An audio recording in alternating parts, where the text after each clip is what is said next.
আসসালামু আলাইকুম রহমতুল্লাহি ওয়া বারাকাতুহু। নিয়ে আসলাম নতুন আরেকটা ভিডিও।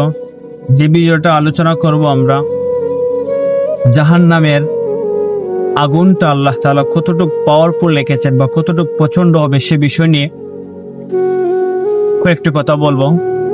তো জাহান্নামের আগুনটা কতটুকু তীব্র হবে আমরা কোরআন থেকে কিছু জানবো, হাদিস থেকে জানবো এবং আমাদের সলফদের কথা থেকে কিছু কথা জানবো জাহান্নাম সম্পর্কে, জাহান্নামের আগুনের তীব্র সম্পর্কে। তো দেখেন, জাহান্নাম আমরা জানি যে জাহান্নামের মধ্যে আগুন আছে, যে আগুন দ্বারা আল্লাহ তাআলা 3 শ্রেণীর ক্যাটাগরির বস্তুকে আল্লাহ তাআলা জ্বালাবেন।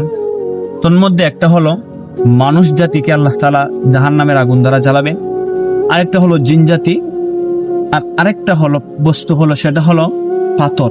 এই 3 জাতিকে আল্লাহ তাআলা জাহান্নামের মধ্যে জ্বালাবেন। তিনটার দলিল কোরআনে কারীমের মধ্যে বিভিন্ন আয়াতের মধ্যে আছে, সূরা বাকারার মধ্যে আছে, অন্য একটা সূরার মধ্যে আছে জিন জাতির কথা এবং মানুষের কথা।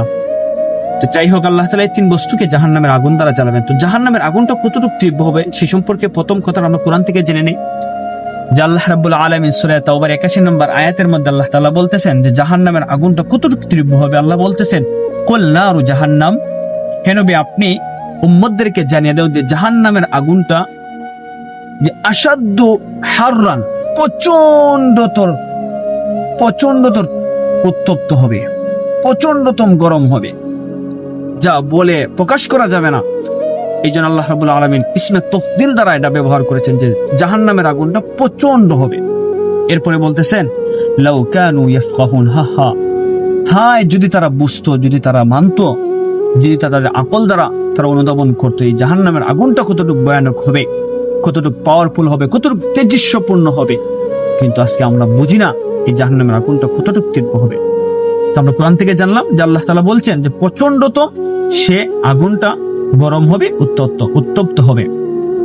পরে আমরা হাদিস থেকে জানেন যে হাদিসটা বুখারীর মধ্যে আছে, মুসলিম শরীফের মধ্যে আছে, জাহান্নামের আগুনের সম্পর্কে, জাহান্নামের আগুন কতটুক যে তীব্র সে সম্পর্কে দেখেন রাসূল আকরাম সাল্লাল্লাহু আলাইহি সাল্লাম বলতেছেন যে কি বলতেছেন, ইশতাকাতিন নারু ইলা রাব্বিহা ফাকালাত ইয়া রাব্বি আকালা বা'দি বা'দান। যে রাসূল বলতেছেন যে জাহান্নাম আল্লাহ তাআলার কাছে অভিযোগ করেছে, শিকায়াত করেছে। যে কি শিকায়াত করেছে? বলতেছে, ক্বালা ইয়া রাব্বি, হে আমার রব, আকালা বা'দি বা'দান, জাহান্নামের একটা অংশ আরেকটা অংশকে গিলিয়ে ফেলছে, খেয়ে ফেলতেছে।